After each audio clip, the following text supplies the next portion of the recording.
Yo, welcome to Physics with Vinay. Hi, I'm Vinay and I'm back with season 5, episode number 2 for the prediction series. So prediction series में मैं क्या करता हूँ? For those of you who are new here, I bring to you out of the box questions, a very different type of questions that you probably have not encountered, but can come in JEE Advanced. Last few years, JEE Advanced has been asking थोड़े से out of the box thinking वाले question which require out of the box thinking. जहाँ पे थोड़े से हट के questions आते हैं. So that is what I try to bring in this prediction series. Alright, so आज का क्वेश्चन है on from the chapter of electrostatics. Let's take a look at this question and question देखेंगे तो majority of the students को डर लगेगा कि ये किस तरीके से क्वेश्चन है, कभी ऐसा क्वेश्चन देखा नहीं. But I am going to show you a very cute method to solve this question. But once you read the question, once I explain the question, I want you to pause the video and try it out. Most probably नहीं होगा question because थोड़ा सा different type का question है जो तुम generally coaching materials वगैरह में नहीं देखते हो. But at least give it 5 minutes, right? And then take a look at my solution. So you'll be able to appreciate the elegance of the solution that I'm going to show you. So let's take a look. तो यहाँ पे मेरे पास क्या है, एक solid sphere है of radius r. अब ये sphere ऐसा create किया गया है कि उसके अंदर सब जगह there is a dipole moment per unit volume is equal to some capital P I cap. ठीक है, तो ये मेरा एक्स एक्सिस है. So what is this? Sphere के अंदर बहुत सारे डाइपोल्स हैं and dipole moment per unit volume दिया गया है as P I cap. Okay, तो this P is a constant.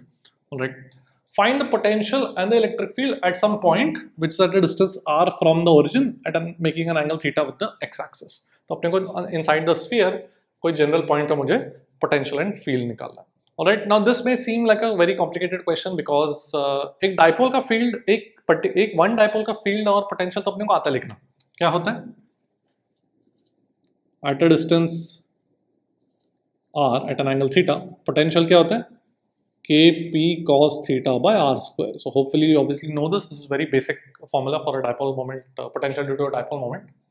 And then we can differentiate this to get the electric field का radial and tangential components. Okay, that we can do. उसमें कोई problem नहीं है.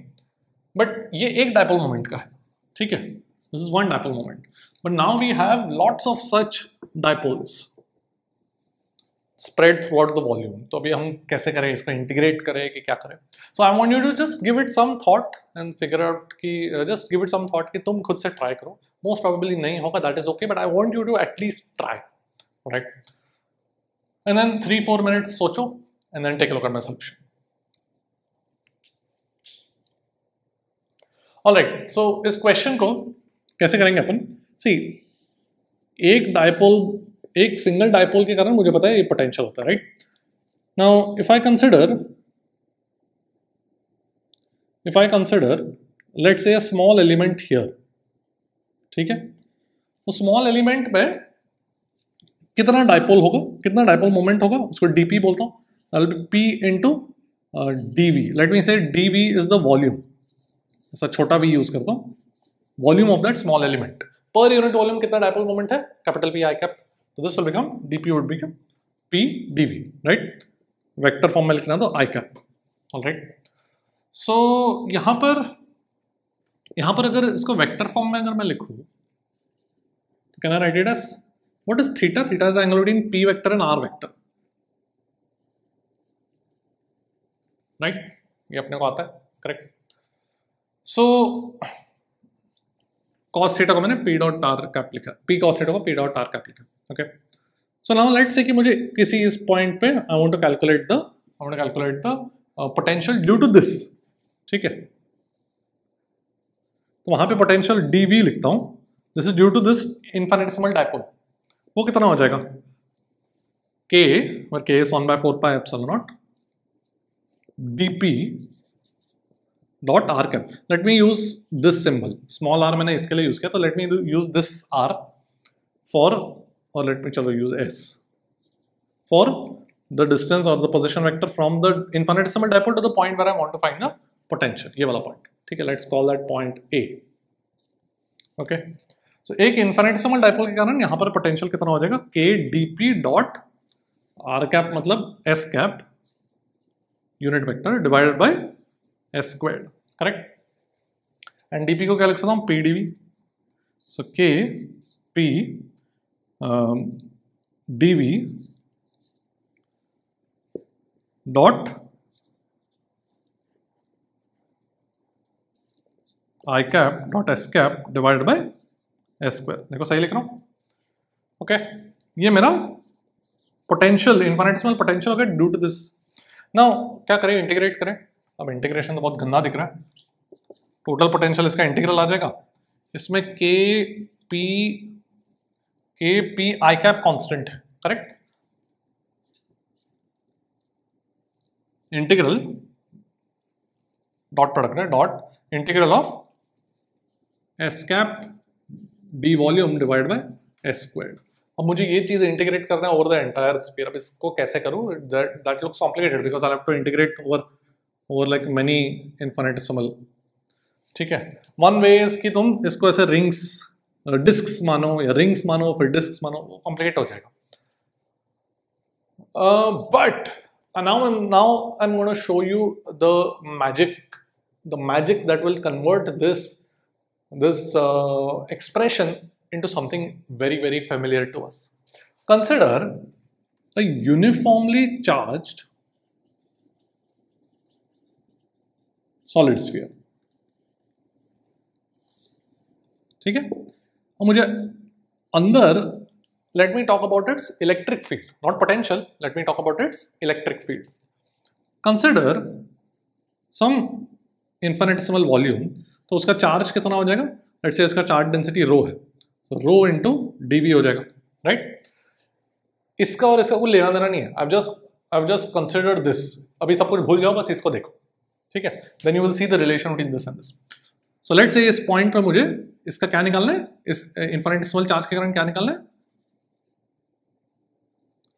Electric field. तो electric field इसके कारण कितना हो जाएगा, k d q divided by s square s cap, है कि नहीं। इलेक्ट्रिक फील्ड क्या होता है, k q by r square r cap, right. इसके कारण यहाँ पे इलेक्ट्रिक फील्ड कितना हो जाएगा, k d Q S square by square R S cap. And D Q को मैं क्या लिख सकता हूँ, डेंसिटी इंटू वॉल्यूम। तो ये जो टर्म है s cap DV by square, ये किस में आ गया, इलेक्ट्रिक फील्ड में आ गया of A uniformly charge solid sphere. यहां पर भी है, यहां पर पोटेंशियल में है। ये जो टर्म है s cap DV by square, ये इलेक्ट्रिक फील्ड में आ गया इसके। अब इसको एक्चुअली अपने को इंटीग्रेशन करने की जरूरत नहीं है, because we know we have the electric field due to uniformly charge sphere from Gauss law. इसको अगर मैं बाहर ले लूं, k rho s cap DV by s square, ठीक है। सो ये जो इलेक्ट्रिक फील्ड है कितना होता है वो, we know at a distance r from the centre, this is rho r vector by 3 epsilon naught. ये तो पता है ना, this is a standard electric field inside a uniformly charge solid sphere. तो all we have to do is substitute this value. Basically इसका, इस integral का value कितना आ जाएगा, s cap DV by s square, rho cancel हो गया, this is, और k का वैल्यू कितना, 1/4 pi epsilon not, correct. So epsilon cancel हो गया, this will become 4 pi by 3 r vector. Alright, तो ये जो इंटीग्रल है इसको अपने को करने की जरूरत नहीं पड़ी। Indirectly using the uniformly charge solid sphere we calculated the integral of this, और ये कितना आ गया, 4 पाई आर वेक्टर बाय 3। तो ये बन जाएगा, हो गया बेसिकली अपना काम हो गया, के P I cap dot 4 pi r vector by 3. Now obviously this is something that will not strike you in the first time try करोगे नहीं strike होगा, but keep this in mind. ये जो integral है, this you can just get the value of that using a uniformly charged solid sphere. Okay, so it's a very elegant solution without actually needing to integrate. अब और कुछ बचा हुआ है नहीं। अब r vector dot I cap कितना है, r cos theta, तो ये बन जाएगा, अच्छा k को 1/4 पाई एप्सिलॉन नॉट लिख दूं, तो 4 पाई कट गया, ये बन जाएगा p by 3 r cos theta, ठीक है। so this is my potential at some general distance. All right, very simple. इसको actually what is r cos theta? R cos theta is nothing but px by 3, correct, because r cos theta is x, right? So potential is px by 3. So potential आ गया, and electric field potential is only a function of x, so electric field कितना हो जाएगा, minus d v by d x, and only x है तो सिर्फ x component बचेगा electric field. So electric field everywhere inside the solid sphere will be a constant minus p by 3 I cap. Alright, तो एक constant electric field अंदर create हो जाएगा. Okay, so it's a beautiful question with an even more beautiful solution. Something that is difficult to strike in the first time, but अगर by chance तुमने ये question solve कर लिया तो please let me know in the comment section. I will be very impressed. Alright, so ये जो question था, it's obviously something that you mostly will not encounter in your general coaching material, but I hope you enjoyed this prediction episode. Let me know in the comment section कि कैसा लगा ये episode. That's it for today. I hope your preparation is going well. Let me know in the comment section कैसा चल रहा है तुम्हारा preparation, and I will see you at the top.